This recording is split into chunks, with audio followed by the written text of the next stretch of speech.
Okay. Can all of you see my screen? Yes. Yes. Yes, Mataji. Please chant along with me, okay? So we are Okay, starting Mataji. with the Panchatattva mantra. Jai Shri Krishna Chaitanya Jai Shri Krishna Chaitanya, Prabhu Nityananda Nityananda, Shri Advaita Gadadhara Sri Advaita Gadadhara, Vasadi Gaura Bhakta Vrinda Srivasadi Gaura,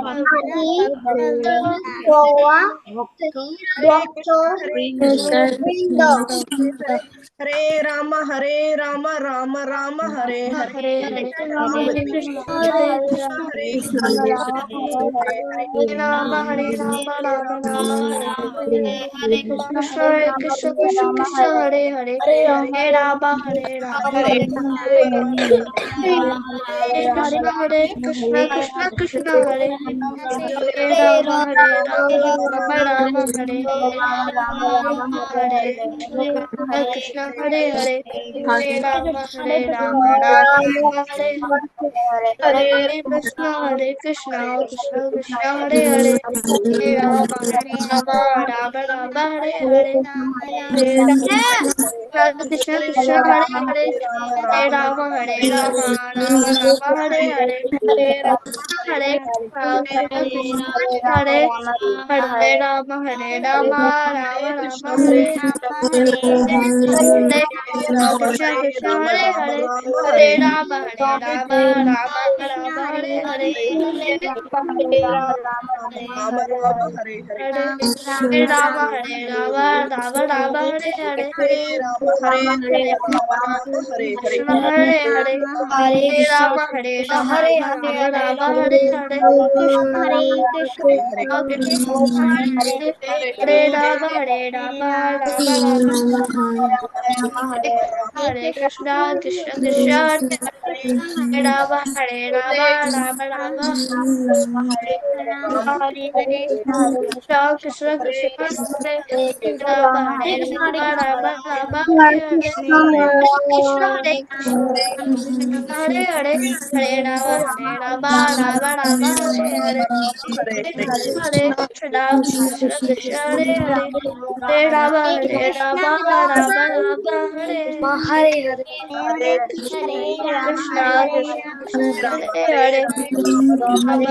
Rama Hare Krishna, Krishna Krishna, Hare Hare,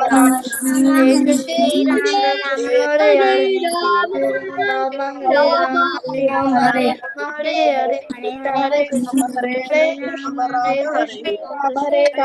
Hare, Hare Rama, Hare Hare, Hare Krishna, Krishna Krishna, Hare Hare, Hare Rama, Rama Hare Hare, Krishna Hare Hare Hare, Hare Rama, Rama Hare Hare, Krishna Hare Krishna Hare Hare, Hare Rama, Hare Krishna, Krishna Hare Hare, Hare Rama, Rama Hare Krishna, Krishna Krishna, Hare Hare, Hare Rama, Rama Hare Hare, Hare Krishna, Hare Krishna, Krishna Krishna, Hare Hare, Hare Rama, Rama Hare Hare, Hare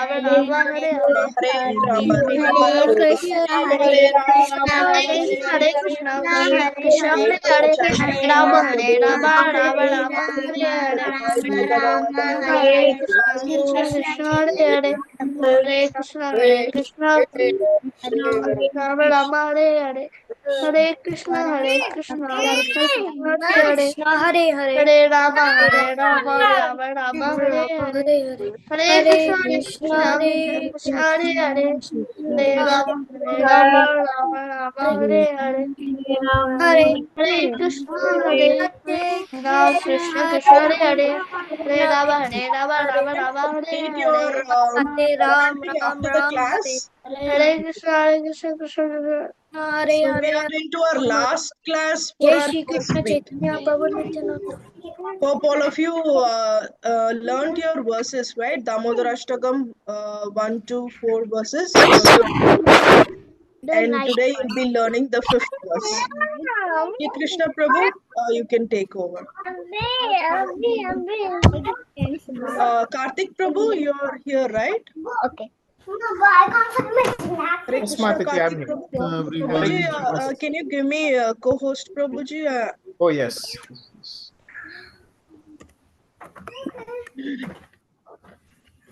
Yeah, thank you, Prabhuji. Okay, so Shri Krishna Prabhu. Hare Krishna.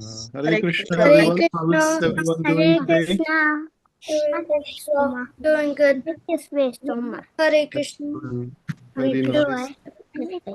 Very nice. So I hope some of you have memorized verse number 4 today. Dhammarastakam verse number 4. Yep. Okay. Can you just Find out. raise your hands if you memorized verse number 4? Okay. I see Govind. I see Hira. Okay. I see Ananya, Ritvik. Okay. Very nice. So I need a volunteer to recite verse number 4.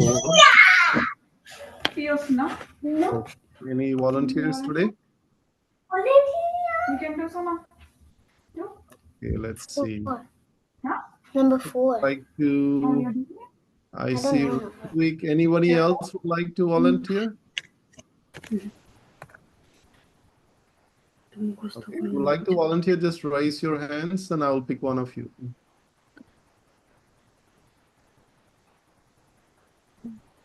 Okay, I see only Ritvik so far. All right. So Ritvik, go ahead with the verse number 4.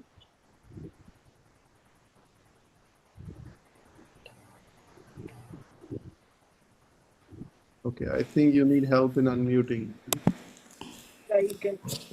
Varam deva moksham na vokshavadirva na chanyam varneham varisadabhiha idamti vapurnata gopala valam sadami manasi aviristam kimanaya. Okay, very nice. Thank you. So, are you able to follow the tune for this Dhammarastakam?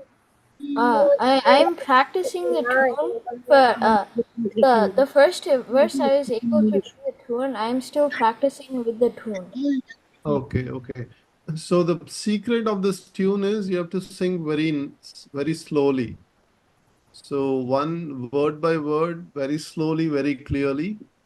Like Varam Deva Moksham. So it should be very slow and very clear. That's the secret of this tune. So maybe you can practice. Okay. All right. So we'll go on to the verse number 5 today. Okay, there's a beautiful verse that we can all practice today. Let me share my screen. Okay, so in the verse number 5, the person who's writing this song, Satyavrat Muni, he is meditating on Mother Yashoda kissing Lord Sri Krishna, the baby Krishna. So Satyavrat Muni is meditating on this and he's saying Krishna's lips are like bimba fruit. So has anyone seen bimba fruit before? No. Okay, so I've just put a picture here. Bimba fruit looks like this. So bimba fruit is like pure red. So Satyavrata Muni is saying Krishna's lips are like bimba fruit and his cheeks being kissed by Mother Yashoda is getting reddish and reddish because of Mother Yashoda's lips. And this form of Balagopala is like the baby Krishna is what Satyavrata Muni is meditating on. So we'll just go to the verse. So you can see like Krishna's lotus face is encircled by locks of soft black hair tinged with red. Is kissed again by Mother Yashoda. So when Mother Yashoda is kissing Krishna and his cheeks are getting reddish and reddish, and his lips are like bimba fruit. And he's saying, may this beautiful vision of lotus face be ever be manifest in my heart. So he's just praying that this is the vision that he wants to, always see in his heart. Like, so you always want to see in your heart some beautiful vision, right? So this is a beautiful vision that Satyavrat Muni wants. And he's saying, what is the use of thousands and thousands of other benedictions? He doesn't want to ask anything else from Krishna. So this is how wonderful it is. So let's go through word by word, and then we'll do line by line at the end. Okay. All right. So you can all unmute yourself and then follow along word by word. Idam te. Idam te. Idam te. Idam te. Idam te. Idam te. Mukam bhojam. Mukam bhojam. Mukam bhojam. Mukam bhojam. Atyanta nilair. Atyanta nilair.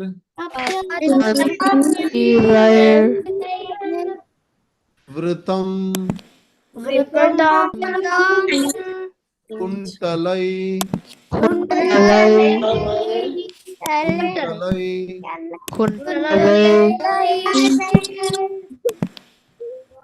Snigdha raktaish. Snigdha raktaish. Cha gopya. Cha gopya. Muhuskumbitam. Muhuskumbitam.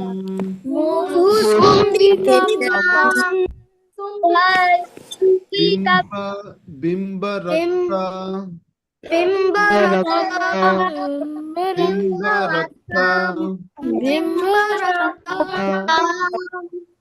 Dharame.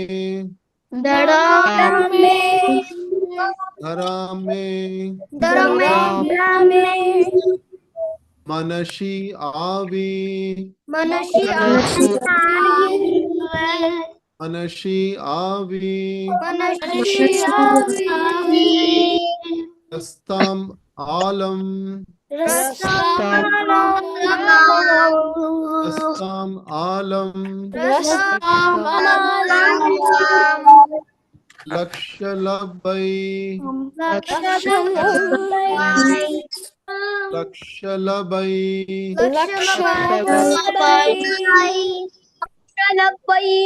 So we'll do the first line. Okay, we'll do the first line. Idam te mukum bhojam atyantanilai.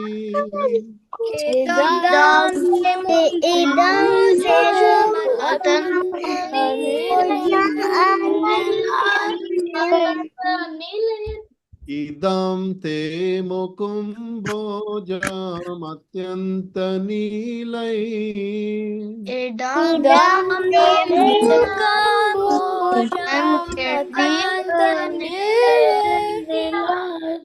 Vrutam kuntalai snigdha raktaischa gopya.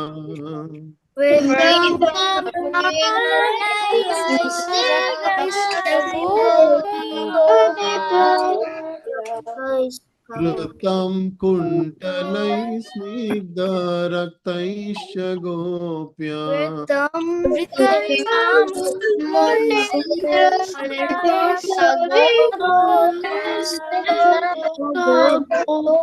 Muhuskumbitam bimba rakta dharame.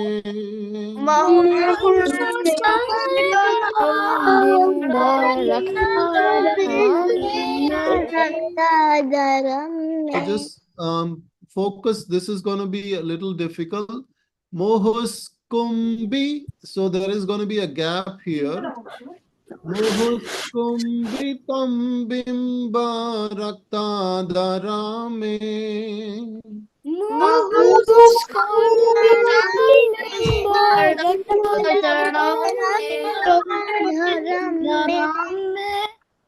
मनशवीरस्तमालं लक्षलाभै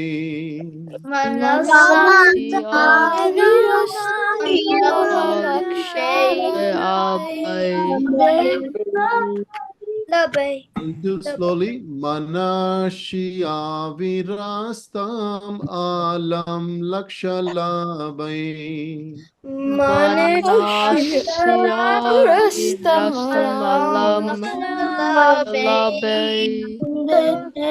Very good, very good. Excellent. Excellent. Thank you very much. So I think you know the tune, how it has to be sung. So this is a beautiful verse again. Try to practice. We'll send the recording. We'll try to practice at home. And just the secret is pray to Krishna and sweetly sing this in the mood of prayer, okay? And that way you can sing it sweetly, sing it slowly, and that way you can practice at home. Okay, now we're going to read the translation. Let's see if some volunteers to read the translation. I'll try to read. Okay, let's see. Okay.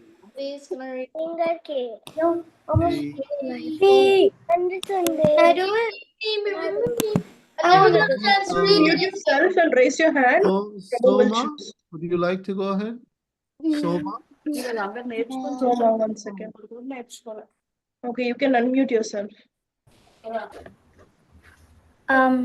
O Lord, your lotus face is encircled by locks of soft black hair, tinged with red, is kissed again and again by Mother Yashoda, and your lips are reddish like the bimba fruit.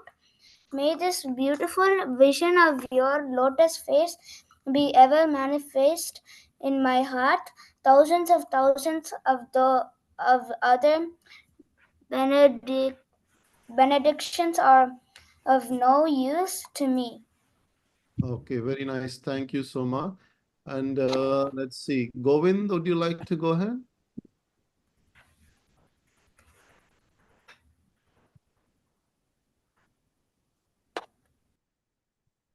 O Lord, your lotus feet is encircled by locks of soft black hair, tinged with red, is kissed again and again by Mother Yashoda, and your lips are reddish like the bimba fruit. May this beautiful vision of your lotus feet be ever manifest in my heart. Thousands and thousands of other benedictions are no use to me. Okay, excellent. Thank you, Govind. That was very nice. So thank you all for raising your hands and volunteering to read the translation. Due to lack of time, we'd like to move on to the next part of the um, program. Okay. We have So please. like three, 4 more minutes. So 5 more minutes. If anybody wants to read the Okay. verse, they can read. Okay. How about Danvin? Would you like to? So it's not translation. You have to read the verse. Anybody would like to Yeah, read the verse. verse? Right. Yeah, go ahead. Yeah. Who wants to read the verse? Okay, Ritvik, go ahead. Idam te mukam bhojam atyantanilai vritam kuntalai snigdha raktais chagopya muhus kambitam bimba rakta dharami manasya virastam alam shalavai. Akshala. Very good. Who else want to go? Krishna Chaitanya. Idam te mukamboram atyantanilai vruktam kandhalai siddhan raktaischa gopya muhuskumbitam bimba rakta dharma मनस्य अविरुष्टान् आलं लङ्क्सा लभै.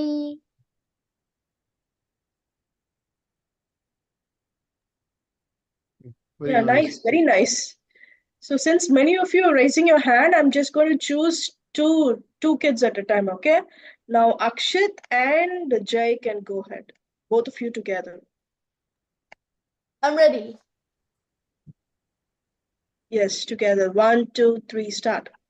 Dam te mukam bhojam antyani Kuntale snigdharate Ustumbitam bimbarakta garande manasya viras. Can we start again? Can we start again? I kind of got a little confused. Okay. Because I'm singing in tune and he's not.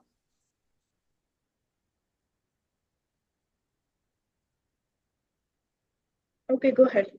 Okay. Okay, 3, 2, 1, go. Idam te mukham vajam anyantanine Ritam kuntalai snigda raktis kabugopya kumbi tambim bharatatarami Mansaya virastam alam laksalabai. Okay, thank you. That's nice. Next, Arshini and Hiya and Nihira. All three of you can go together. 3, 2, 1. 3, 2, 1. Idam te mukam vritam kundalai daktarya gopya muhuskam raktadarami manasi alam lakshadabai. Very nice. Thank you. I think there's Sri Charan. Where is Sri Charan? Okay, Adrit, Abhiram. Only two of you, right? Okay, two of you go together. Idam te mukham bhojam vrutam kundalai snigdharatesya gopya muhuskumbitam bimbaraptam salame manasya avirustam alam lakshalabai. Very good. I think we are done. We are good to go to the next session. So all of you did a great job. Thank you, Sri Krishna Prabhu, for teaching them the verses. And we are moving on to our next session. Karthik Prabhu is here to enlighten you with many stories, Krishna stories. Thank you, Prabhu, for doing this class. You can please take over, Prabhu.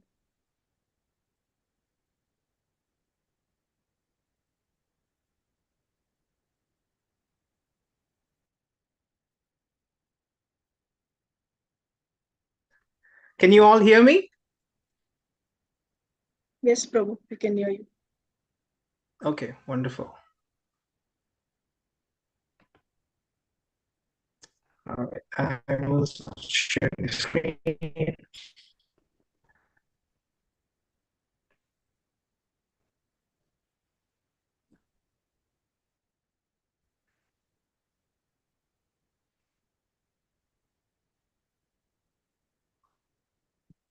All right. So today we are going to discuss a few pastimes of little Krishna. So let me ask you, how many of you love stories? I think a lot of you love stories, correct? So today we will we'll go through a few stories of little Krishna, And also there's one wonderful pastime from Srimad Bhagavatam. So I'm going to cover those three stories today. One is like Ajamil's story from Srimad Bhagavatam, and then we will also talk about a pastime of little Krishna with his dear friend Sudama, and also the Govardhan Leela. So we'll be covering these three topics today. And if anybody has any questions, you all can either put it in the chat, or maybe once I'm done with the presentation, you can save your questions. You can ask. You all will get an opportunity, or some of you will get an opportunity to ask the questions. Okay. All right. So Ajamil, he was. I'll show you. Ajamil was a Brahmana, and he used to live in a village, and he was a very well learned Brahmana. His parents have taught him all the Vedic knowledge. I think just the way how you all are going to school and your parents are sending you all to school, in the same way Ajamil's parents have taught, like, sent him to the school, Vedic school, where he learned all.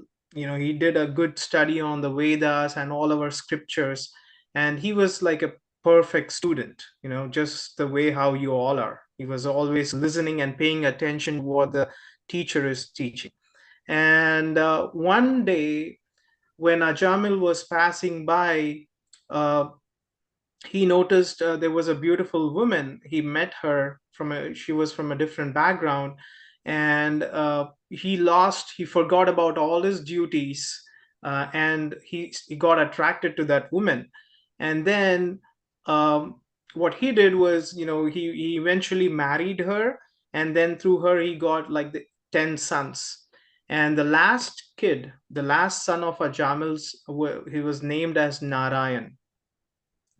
And as Ajamil kept growing old, since he had 10 children and he has a wife to take care of, he forgot all his good teachings that he has learned in school, and he started doing all bad things.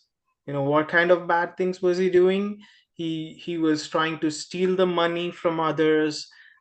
He was trying to cheat others, and he became very selfish, and he started like troubling others also, because let's say if you cheat somebody, right? Is cheating a good thing? No, it's not a good thing, right? So when you cheat others will be suffering, and they will always feel bad. And so since he was doing cheating and he was doing all sorts of wrong things to maintain his wife and children, he incurred a lot of sin. So you all know, right? If you do good things, uh, Krishna will love it. If you do bad things, then Krishna doesn't love. And so Ajamil was not doing any good things, and so therefore Krishna, he lost all Krishna's blessings. And let's see what happens to him afterwards as he grew up. And Ajamil, he was doing all those bad things, and he was not living a good life like a devotee. All the devotees, how they live, right? They always follow. A good devotee will always listen to his parents. He will always follow what the teachers say. He will not do any bad things. He will not see any bad things, and he always obeys the elders, and he's always kind and gentle. And Ajamil was quite opposite to that. And he was living his life, and he reached 87 years old. When he turned 87 years old, and it was time for him to leave this world. So at the time of death, Yamadutas came to take Yamaraj. Yamadutas came to take him to Yamaraj. And you all probably know, right, what happens at the time of death.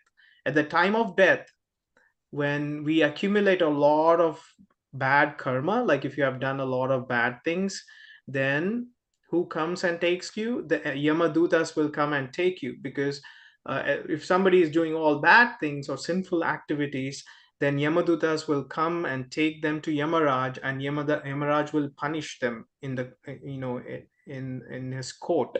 So Ajamil was extremely scared because Yamadutas look really like monsters. They look like, um, very giant, and they were very scary. If you see on the picture, on the right side of the picture, you see that they look like really scary. And the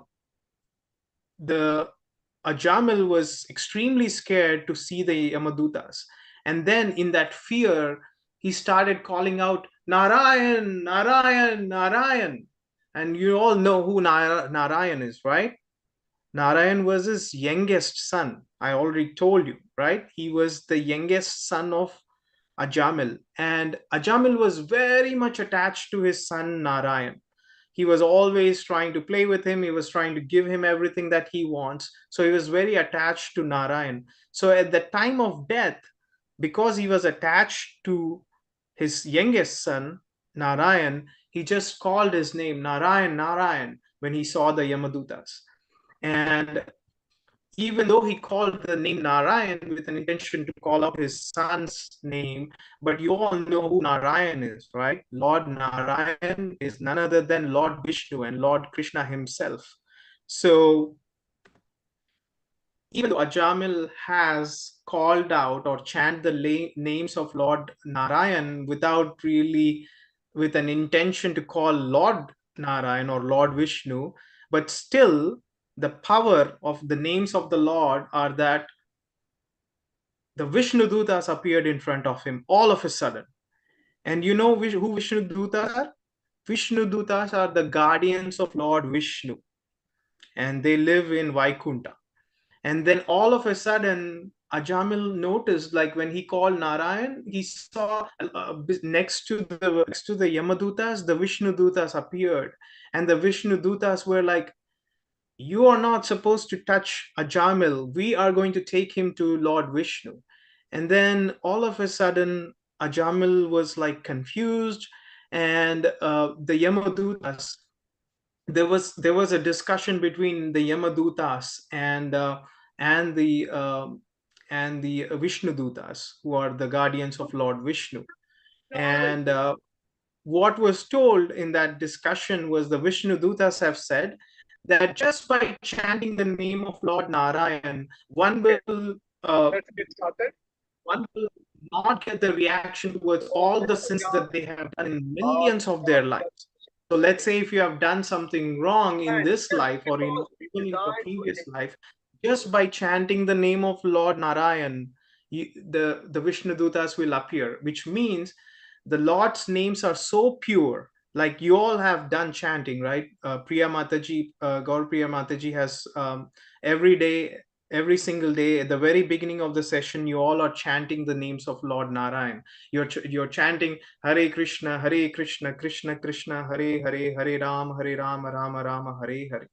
So even though you may think that you're just chanting the names of the Lord, the power of the Lord's names are so potent that they are going to purify and they are going to cleanse all the bad, the karma of all the bad things that we have done in our past lives. That's the power of chanting the names of the Lord.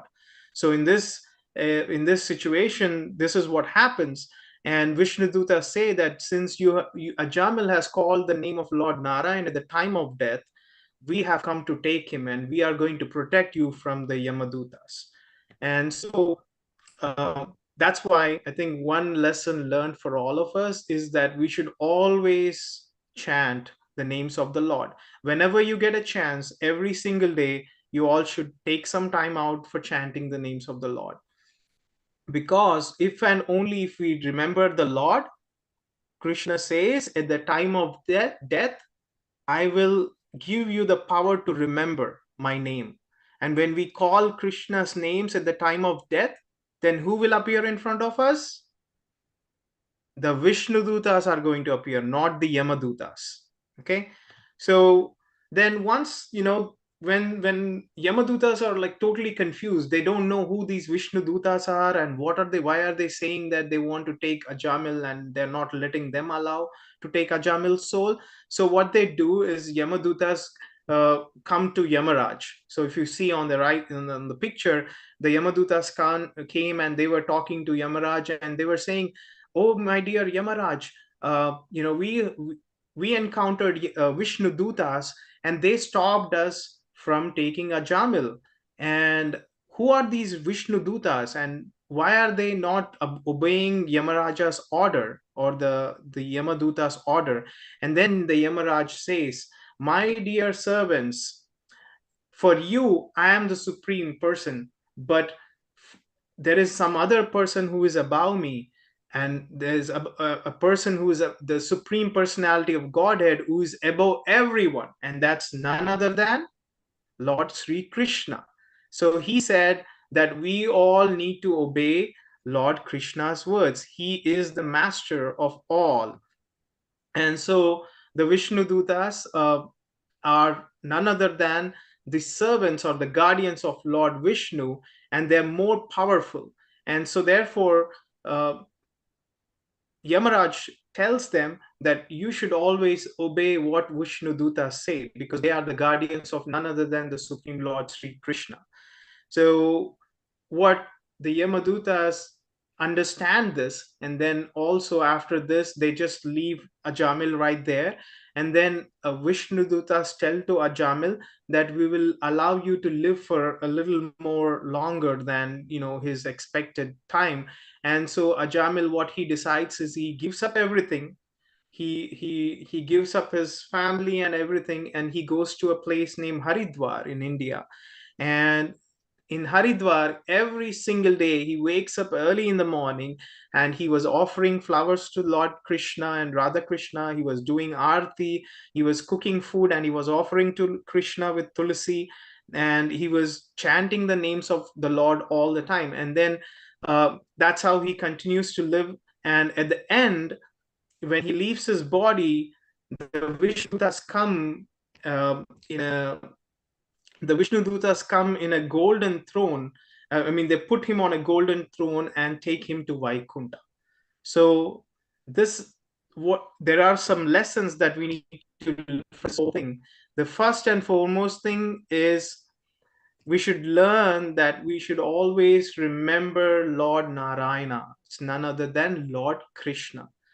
And when you remember Lord Krishna and chant his names every single day at the time of death, what will happen?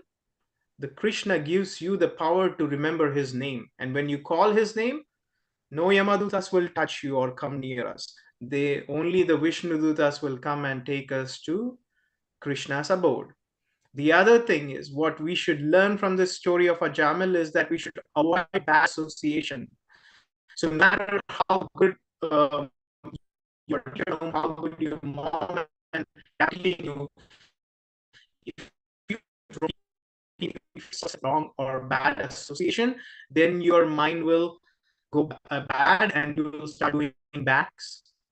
So we should always make sure that when you're making, you should always make friendship with people, not bad, not mix with people who speak bad words and bad languages and who don't listen and obey their parents. Okay. And the next thing is, Lord Vishnu's messengers will always protect those who love him. So we should always continue to pray to Lord Vishnu so that he will always protect us every time.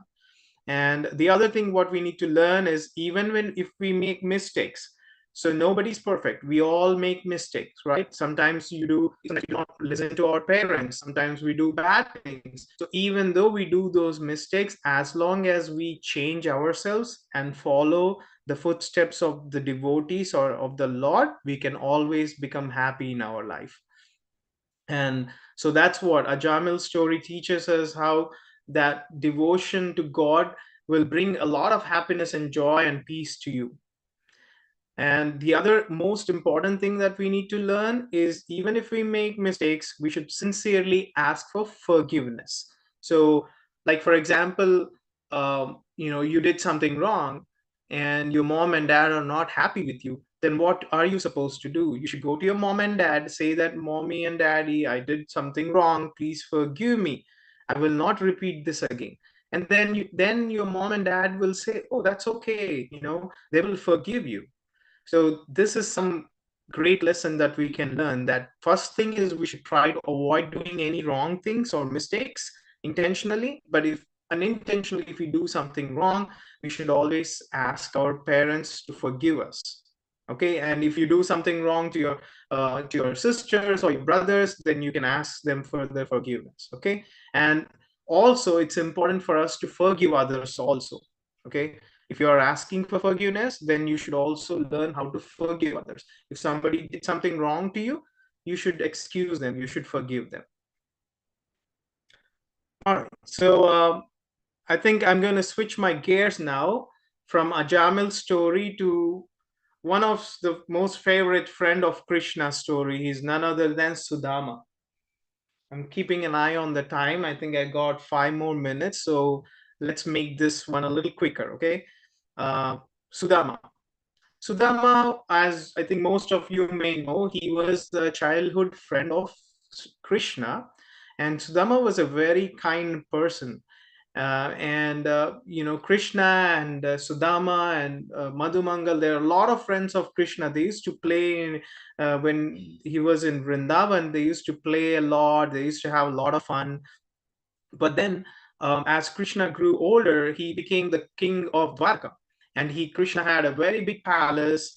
But his friend Sudama was still living back in Vrindavan, and he was living a very simple life because he was a poor person, and he was a poor brahmana. And Sudama was like he was having a hard time raising his children because he would not get even sufficient food to eat. So one day, Sudama's wife tells to Sudama that your friend is a king. Your most favorite friend, Sri Krishna, with whom you used to play in your childhood, is now the king of Dwaraka. Why can't you go and ask your friend for help? He can probably help you. And so, by listening to his wife, Sudama decides to go to his friend Krishna, visit his friend Krishna in Dwaraka. So what Sudama does is, because when you go to somebody's house, you don't want that. Our culture is that we should take something with us. It could be anything. It could be a small fruit. It could be anything. But that's how the culture is. And so when Sudama was visiting his friend, he took, he packed puffed rice, the poha, and which was Krishna's favorite, because he know from his childhood that Krishna really loves the puffed rice, the poha. So he packed a little bit of puffed rice and he started walking all the way to Dwaraka. And during his journey, he was always thinking about Krishna. He was praising about Krishna. He was singing about Krishna, because Krishna has done so many wonderful things in his childhood, right? He killed Putana, he killed Aghasura, he killed so many demons. So he was thinking about all those beautiful pastimes of Krishna, and he was glorifying Krishna, and he was walking all the way to Dwaraka. And when Sudama reached Krishna's palace, obviously the Krishna's guards didn't know who Sudama was. They thought he's some poor brahmana. And when they stopped Sudama from entering into the palace. But Sudama was staying outside. He's like, I came to see my best friend Krishna. Please allow me to see him. And then Sudama kept calling out, Krishna, Krishna, I'm here for you. And then Krishna was somewhere in his palace, but he listened to his devotees. He listened to his best friend's name, calling him. And so he rushed himself. He ran to his old good friend Sudama. And then Krishna was super happy to see his old friend, and he embraced him, he hugged him, and he took him to his palace and he started washing his feet, because Sudama did not have even shoes. So when he was walking all the way to Dwaraka, his feet became dirty. He had some blood coming out and all. So Krishna was nicely and gently washing his friend's feet. And then later on, Krishna embraced him, and Sudama said, "Oh Krishna, you're such a big king, and I could only bring puff rice for you." And Sudama gave puff rice to Krishna, and he started crying that I could not bring you anything better than the puffed rice. And then on that night, when Sudama was sleeping and his Krishna's queens were sleeping, Krishna slowly went and opened that packet of puffed rice that was brought by his dear friend Sudama, and he started eating that puffed rice. And what Krishna did was he converted, he blessed Sudama family, that they got a palace. So wherever Sudama was living in Vrindavan, now it turned into a palace and it was filled with all the treasure. So Krishna has blessed him with all those things. And when Sudama returned back to home, he was surprised to see that his old hut or an old house has now become like a beautiful palace. And he also was very grateful to Krishna. He thanked Krishna for the love and the kindness that he has showed on him. So there are definitely some great takeaway lessons that we all have to learn from Sudama's story. One, the first and foremost thing is true friendship is always precious. So we should always make true friendships. So a true friend is the one who is always going to protect you in your need. A friend in need is a friend indeed, right? You probably might have heard this. So it's always important. Now you all are small kids and you probably have good number of friends now, but as you keep growing older, you'll still meet a lot of new people and you'll still make a lot of new friendship. But as I told you from Ajamil's story, what we learned is we should always try to seek the association of good people. So you should always try to have more devotee friends, because they will always do right things. They will always give you the good association. They will always keep you, they always motivate you to chant the names of the Lord and always follow the right things that your parents and the teachers teach. So the foremost important thing is to make friendship with good people, and friendship is such a precious thing, and that's what we are learning from Sudama's story. And the other thing is you should always remember and love Krishna. When you remember and love Krishna, Krishna will be there for you. He will always help you when you are in need. And the other thing is, even though Sudama has offered a very small gift, I think what is important that we should learn from this is it's not important whether your parents are giving you a PlayStation 4 or they're giving you a Nintendo Y or they're giving some expensive gift. What is important is the love that they're showing on you. So if your mom and dad gives you even a small gift, it could be a very small gift, you should be very grateful, because they are giving it with so much of love and affection towards you. So you should always be grateful and thankful to your parents, and more importantly, thankful to Krishna, because he has blessed you with such wonderful parents, right? And the next lesson and the last lesson that we can learn from Sudama's story is that if you trust Krishna and if you chant his names, then he will always take care of you and your family. Okay? All right. I think it's 4:49. Mataji, I think we have other segments to go through. I mean, if we have another 5 minutes, I can probably go through the Govardhan story also. But if not, I can pause here as well, Mataji. You can go ahead, Prabhuji. Govardhan story you can complete, and you can take 5 minutes for question and answers too. We can go up till 5. No issues, Prabhuji. Okay. So, and for all those kids who are interested about whether we are having Kahoot today or not, we are going to do the Kahoot on Tuesday for whatever we have learned today. Okay. And possibly on Monday also. So we are going to have classes like on Monday. Mataji is going to take class on I think it's on Bhishma Pitamaha. So I'm going to have questions for you on Tuesday from everything that I'm covering today and from the Bhishma Pitamaha story. So for today, we will kind of skip on the Kahoot, okay? Because that way we'll get enough time to cover the Govardhan story. So let's go to the Govardhan story. The story of Govardhan Hill, and I'm sure majority of you probably know about this, right? Krishna lifting the Govardhan mountain with his pinky. Can you lift what can you guys lift? Can you lift like even your eating plate with the pinky? Can we do that? We cannot do that, right? We are not so powerful. But Krishna, since he is the Supreme Lord, he was able to lift the Govardhan Parvat with his pinky. That's how powerful Krishna is. So let's understand what this story about Govardhan Hill is all about, okay? And this pastime.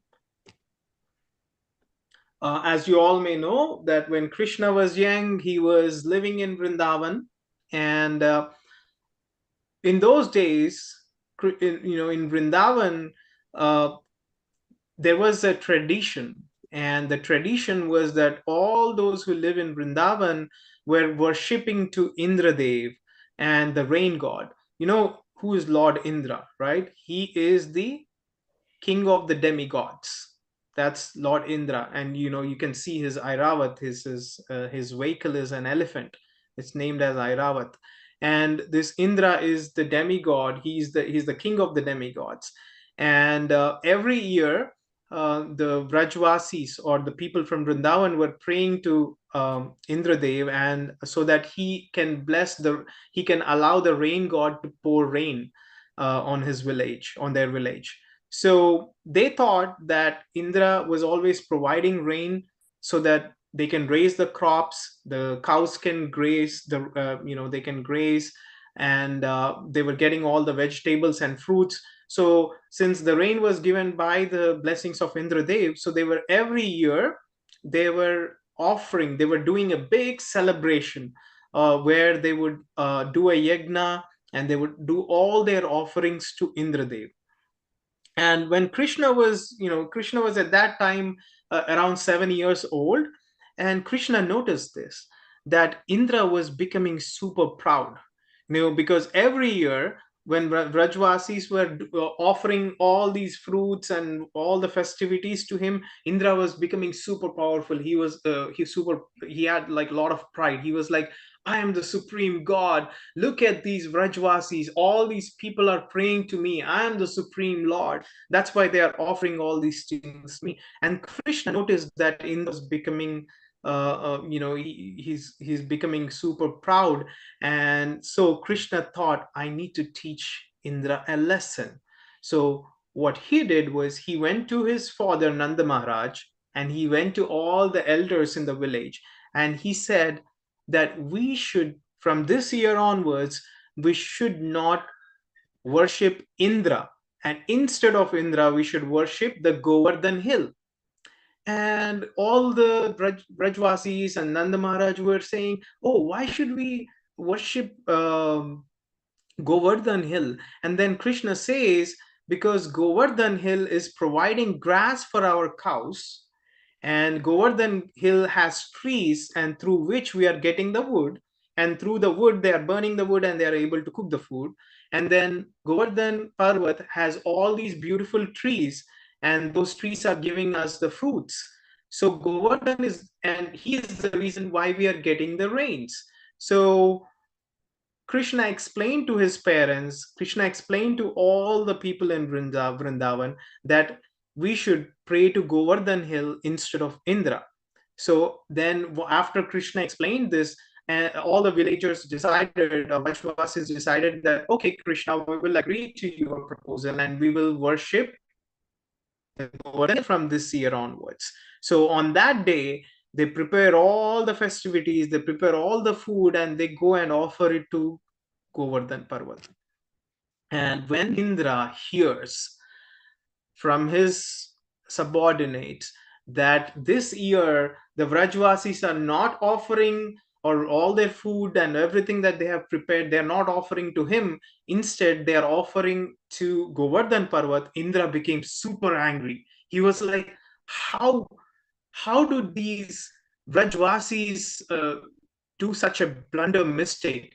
They are trying to ignore me, the most powerful person on the earth, and they are trying to pray to a hill which is not living thing.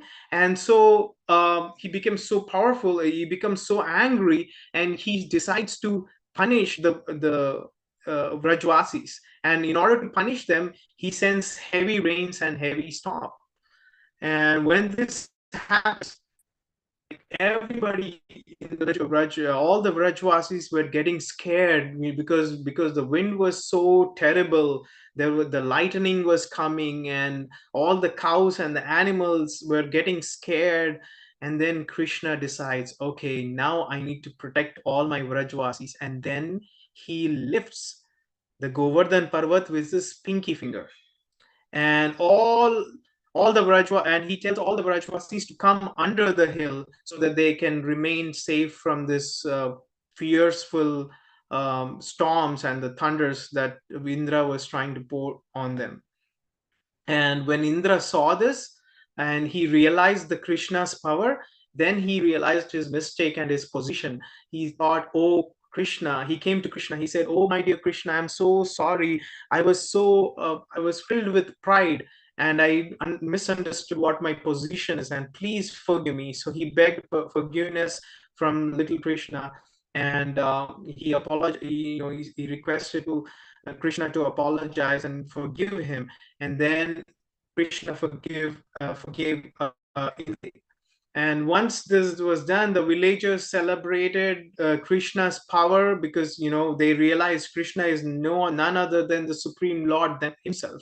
And every year on the day of Diwali, we do this Govardhan Puja. Even in ISKCON Tampa, I'm not sure if any of you have attended, but we do Govardhan Puja celebration where we make a big mountain with rice and whatnot, and then we celebrate the Govardhan Puja. So this year, in around October, November, we are going to again have the Govardhan Puja celebration, and I invite all of you and your parents to join for that celebration. Okay, so let's see what lessons we can learn or take away message for all of us from this Govardhan Giri story.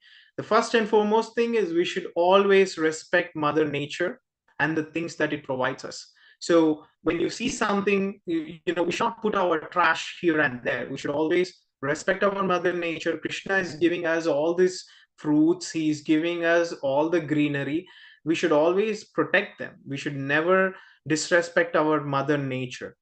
Okay, that's the first and foremost thing. We should always keep it clean. We should keep our house clean. We should not waste any food that Krishna is giving us. The next thing is we should not become proud. Let's say if somebody got like an award, you should not become we should not be proud about what we get. Instead, we should thank humbly in front of Krishna that Krishna, thank you for allowing me to get this award. And you should always be kind, and you should have the humility in you, that even though Krishna is blessing you with so many great things, you should be humble. Humbleness is one of the great things that you need to learn from this story, because Krishna likes those who are humble. And the other thing is, if you trust in Krishna's protection, he will come and protect you. The other thing is, yes, so we should always be thankful. That's what he's saying. If Krishna is giving you the gift of protection, you should always be grateful and thankful to him.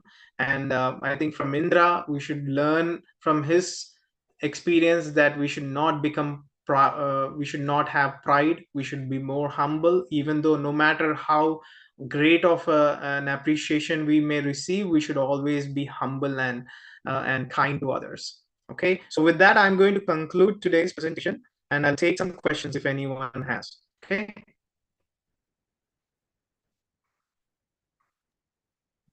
Thank you, Prabhu. It was a very nice presentation. 3 beautiful stories. I enjoyed a lot. Hope kids also enjoyed a lot. Any questions, if any of you have, please raise your hand. I think Akshit is raising his hand. Akshit, you have any question? Okay, no? Okay.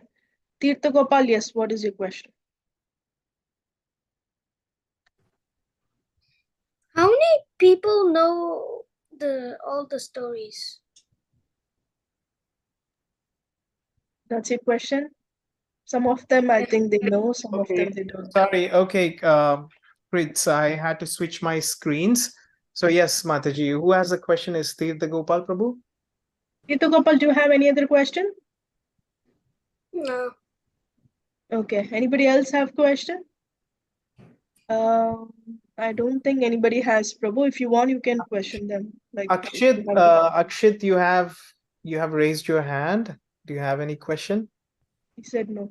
No? Oh, okay. Well, so there could be two reasons why you may not have questions. One is you really understood everything that I shared with you today. And the other thing is you did not understand anything that I shared with you today. If you all have understood what I shared with you today, please give a thumbs up. Yeah, all Okay, of them understood. that's beautiful. Okay, now if anybody did not understand what I explained today, they can, I don't know, what reactions could they put? They can maybe put a thumbs up maybe, or raise your hand if you did not understand anything. Thumbs down. Okay, so I see Gaurang has raised his hand. Gaurang, did you not understand anything today, or did you understand everything? Okay, I think he's on. Unmute yourself, Gaurav. Okay, Gaurang, yeah, did you understand the stories that I explained today and the lessons learned?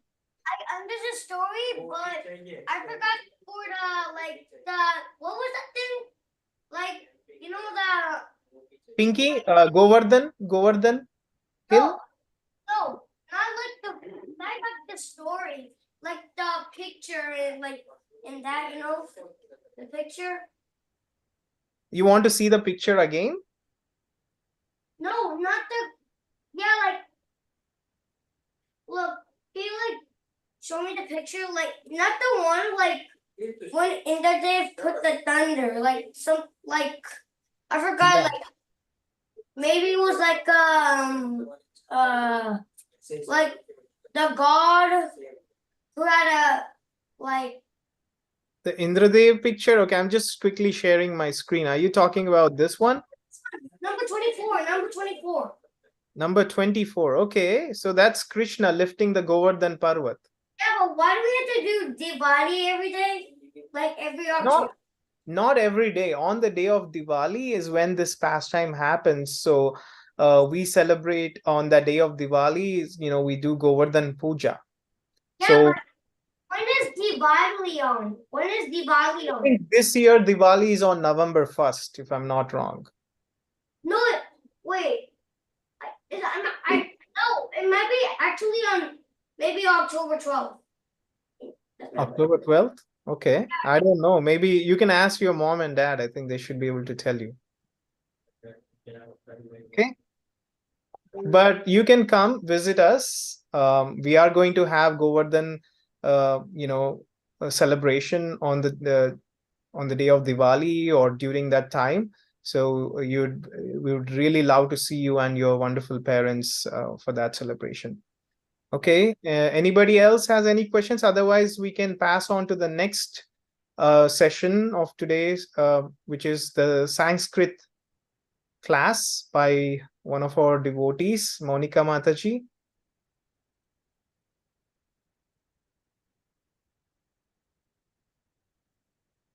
And I'm hoping that you all have taken notes or you have attentively listened to the 3 stories that I have told today, because we are going to have a Kahoot on Tuesday on this subject, and I'll see who's going to be the champion on Kahoot.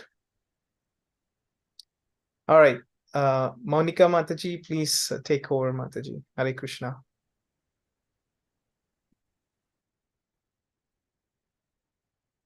You can unmute yourself now, Mataji. Yeah. Thank you, Mataji. Hare Krishna, Mataji's and Prabhu's. Very good afternoon. I hope you had a wonderful pastimes, knowing the pastimes of Lord Krishna.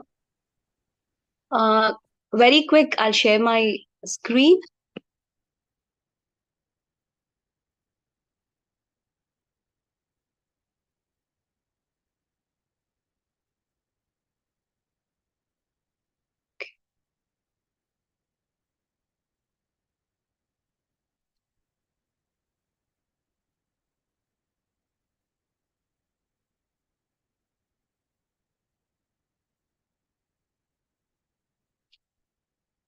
Sorry.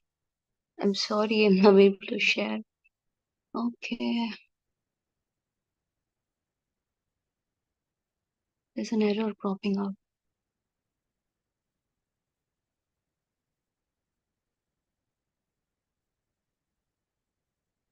Got it. Yeah. Hope you Yep. can hear me. Yes, Mataji, we are able to hear you and we can see the screen as well. Thank you. Thank you, Prabhuji. How many of you know what Sanskrit is? Okay.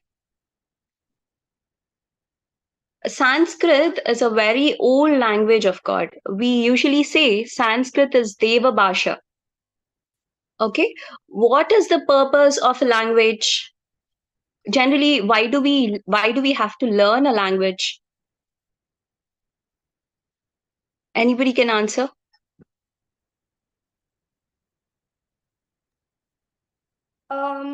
To understand other people what they're saying, Okay. and to like learn other languages, to talk to people who does not know English. Okay. To communicate with other people? Yes, you're right. So generally, I can summarize it as self-expression, to express yourself, right? And for self-exploration also, you use a language. We need a language, right? We have to, even if you have to study or even if you have to learn anything, we have to use a language, right? Yes or no? So apart from this, when I say language fosters a sense of belonging with a community and a cultural identity, how many of you agree on this? See, when I say I speak Telugu, I belong to Telugu community. I address myself to the Telugu region of Bharatam. Right? When I say I speak Marathi, I address myself to the Marathi community. Right? So language gives the sense of belonging with a community, and it also gives the cultural identity. Right? So, and one more thing here. How many of you agree when I say language can prepare us for the future? Did you get the point? When I say how language can prepare us for the future.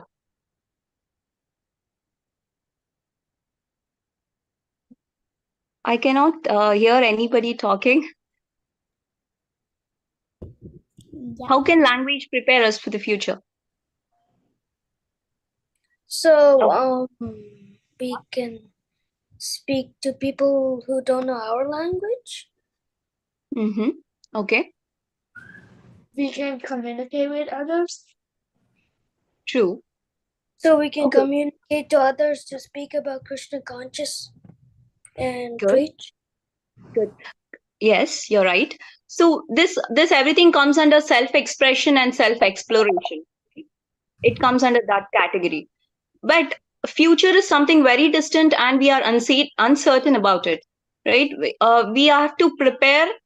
How does language prepare us for the future? The coming 10 minutes, I'm going to tell you how Sanskrit can prepare us for the future. Okay?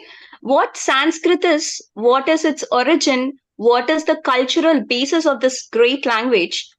It's a very elaborate topic, so I'm not going to talk about it deeply. But when I say Sanskrit is not just a language, okay? It is something, it is more than just a language. How does it happen? So it is basically a system of sounds that holds the capacity to change the things around you, both physically, mentally, and spiritually. Okay, ma'am, what are you talking about? How can the words change a person? How can they change physically, mentally, spiritually, whatever what you're talking? So how does this happen? I will tell you how does this happen. When I see the word patati in Sanskrit, which means reading. Okay, patati.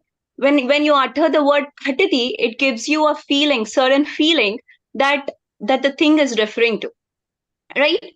So it has the capacity. It is literally telling what you are doing. Patati, reading, right?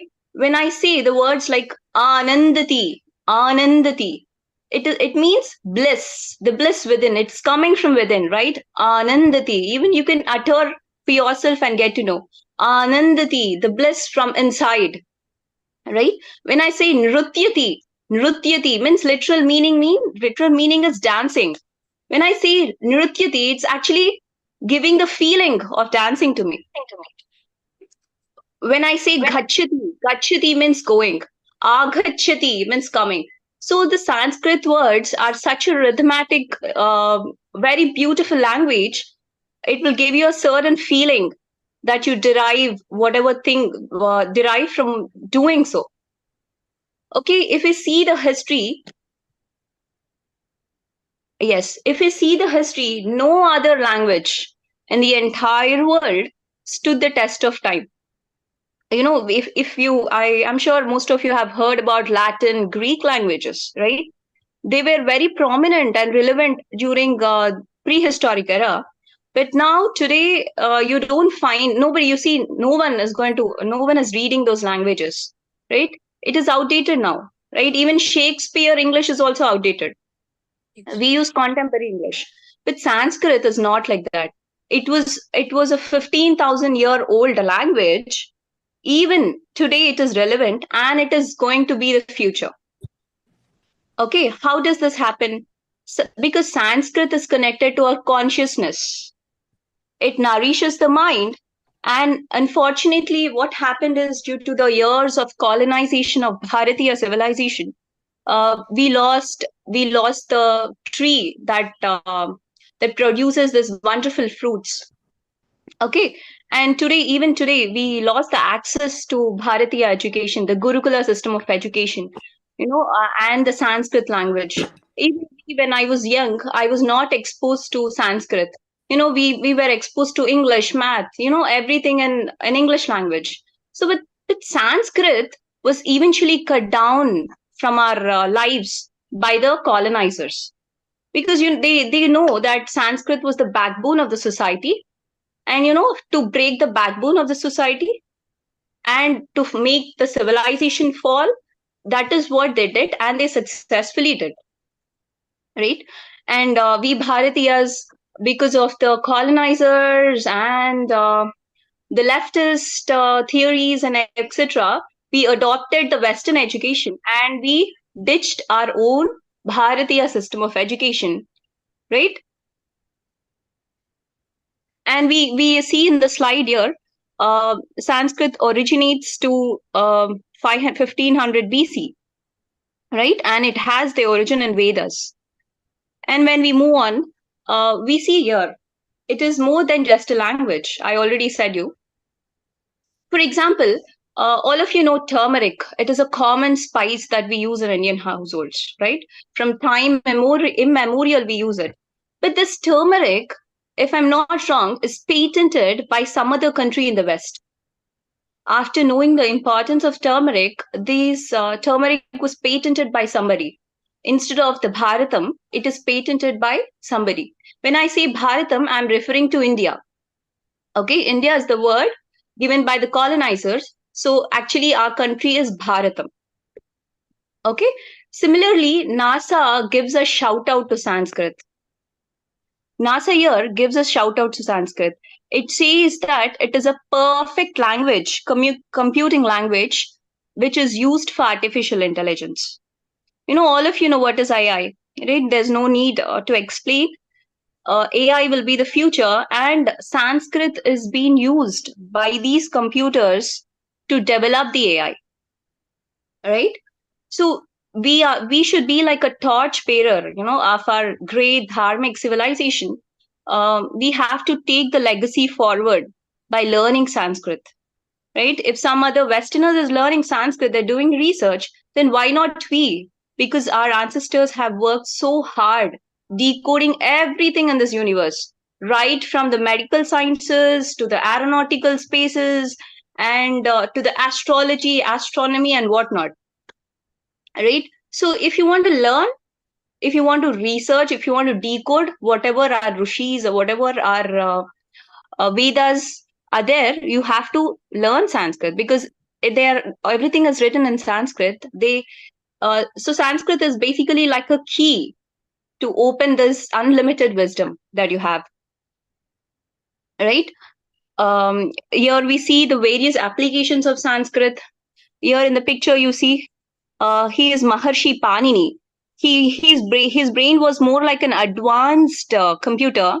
He wrote Sanskrit grammar and linguistic grammar. Even today, people are struggling to decode the first line, the first, second lines of his grammar. So that advanced Sanskrit language was.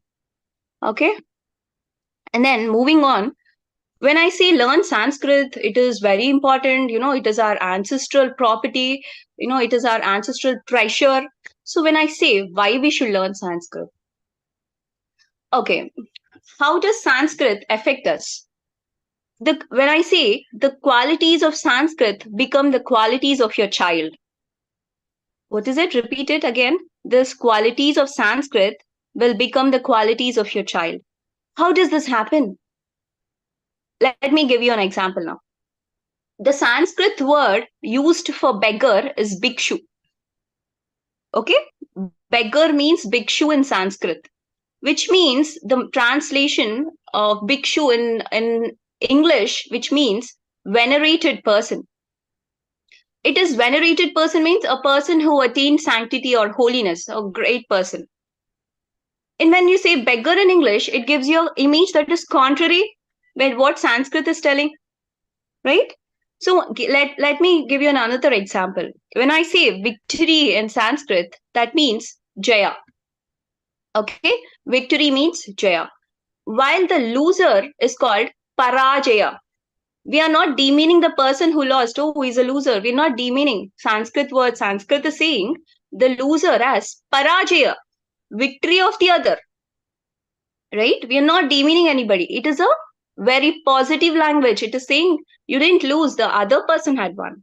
Victory to the other. So these there's so many words, every word, literally every word.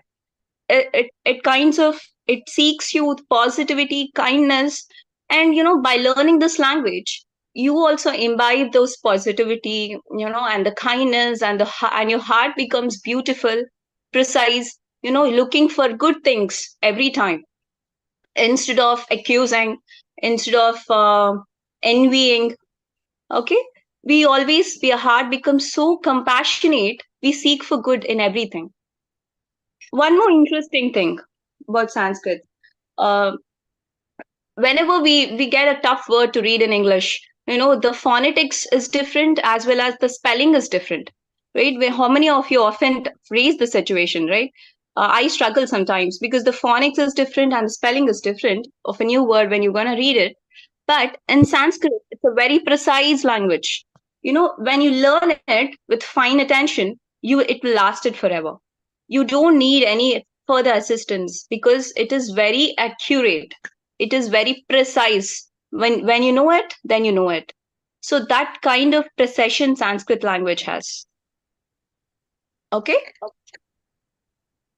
And then moving forward, when I say, okay, ma'am, you're saying Sanskrit, we should learn Sanskrit because it develops me emotionally, spiritually. Okay, that is good.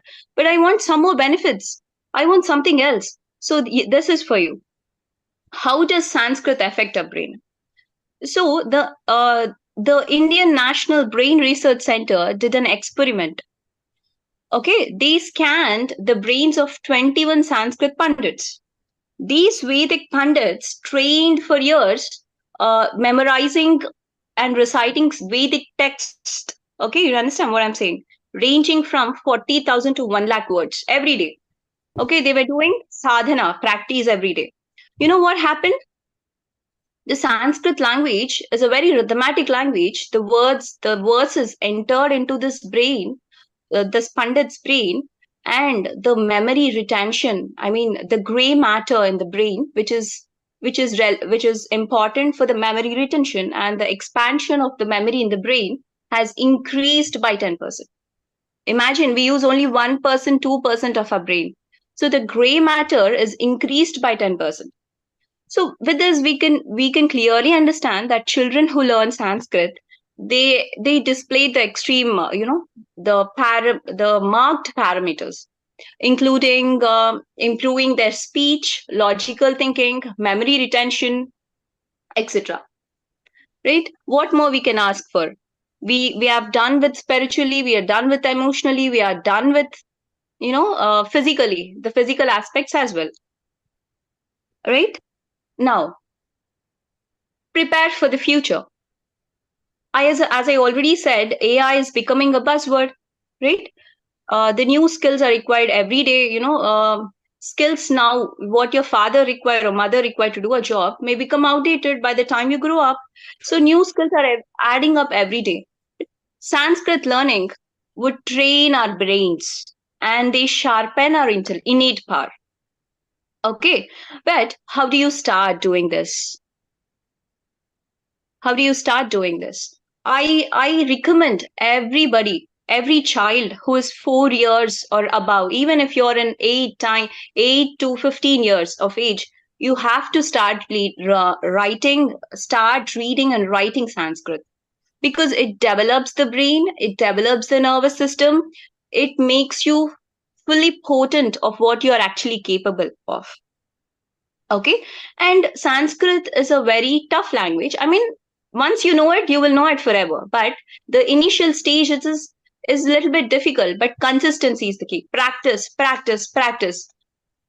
Hardly it would take 2 years to master any language. Let it be any language. If you are very confident, if you are having a willpower, then you can take 2 years to master the subject. Right?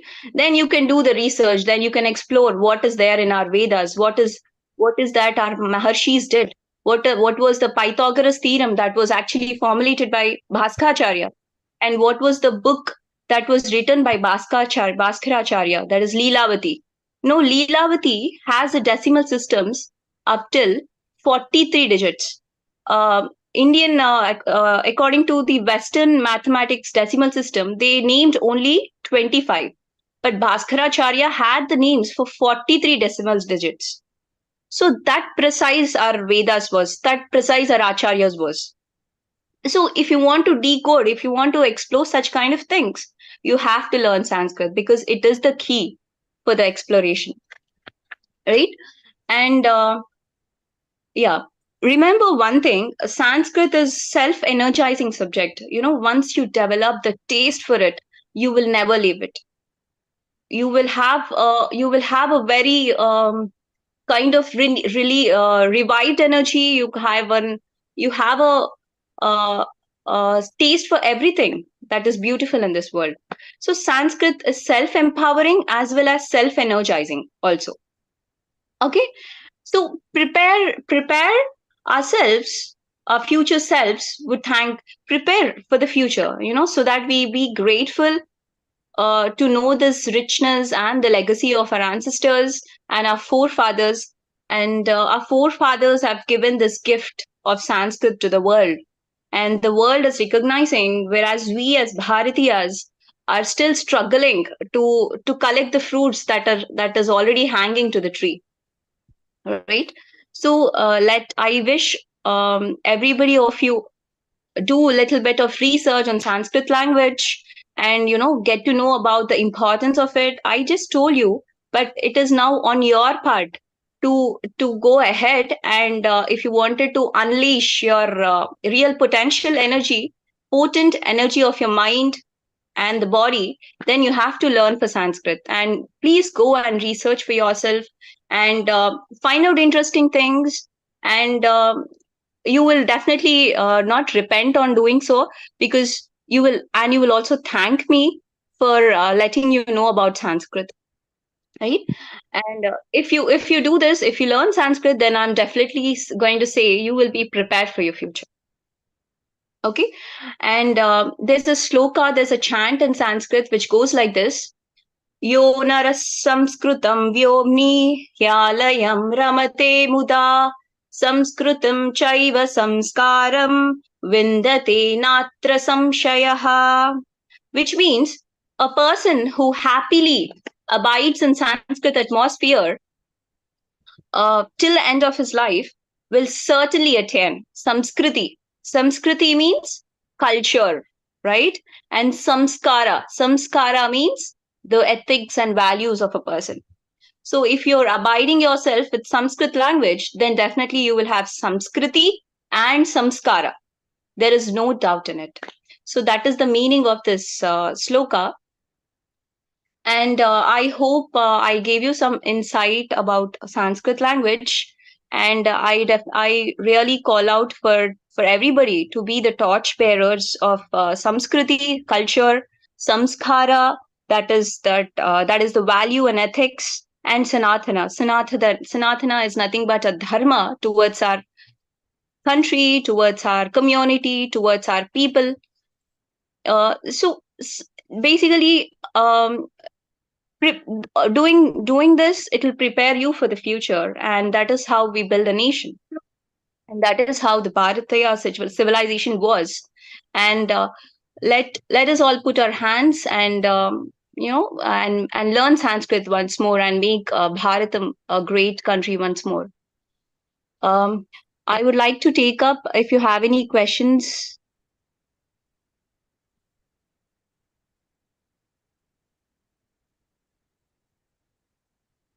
Thank you, Mataji. Very nice explanation. I think kids would have definitely understood the importance of learning Sanskrit language. So maybe like in this summer camp only, we can start with little bit of alphabets, right, Mataji? Like today you have just given the explanation.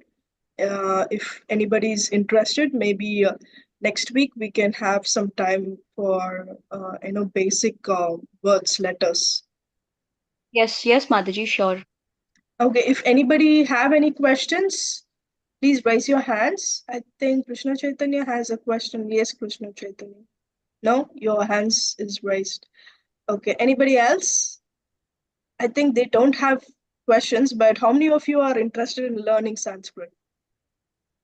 I can see so many hands. Yeah, like you really inspired all of them, Mataji. I think all of them, most of them Yes, wanted to Mataji. learn Sanskrit. All of them seems to be like torch bearers of dharma. Very Yeah. nice, very nice. Okay, so we will have one session with Mataji maybe sometime in the next week. I'll inform you. So in that we'll start with the letters, beginning with letters. And if you want to continue learning Sanskrit, we will definitely make arrangements for that. Okay. Thank you so much, kids, for your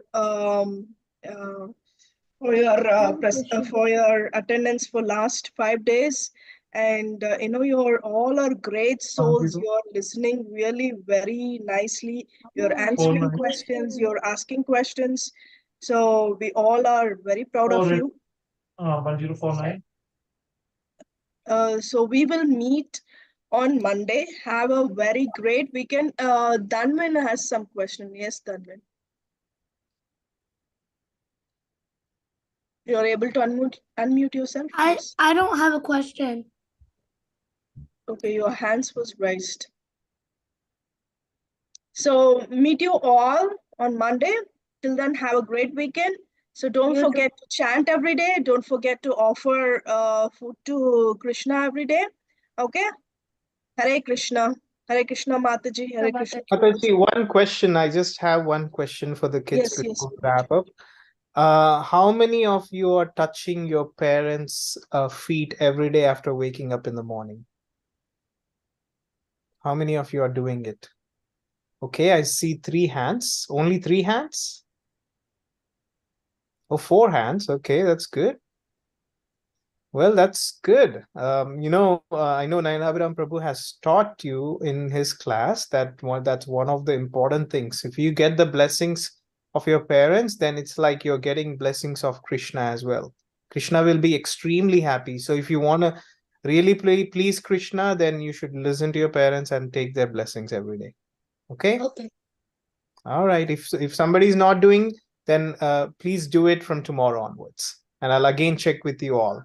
I should see all the hands raised by the end of this summer camp. Okay. And you have 3 bucket lists now.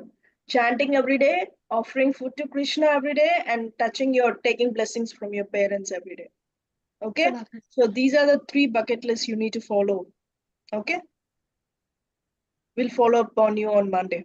Have a great weekend. Thank you, all of you. Thank you. Hare Thank Krishna. you, Priya Thank Madam. you, Hare Krishna Mataji. Hare See you on Krishna. Monday. Bye. Hare Hare Krishna. Krishna. Bye. Hare Krishna. Hare Krishna. Hare Krishna. Hare Krishna Mataji.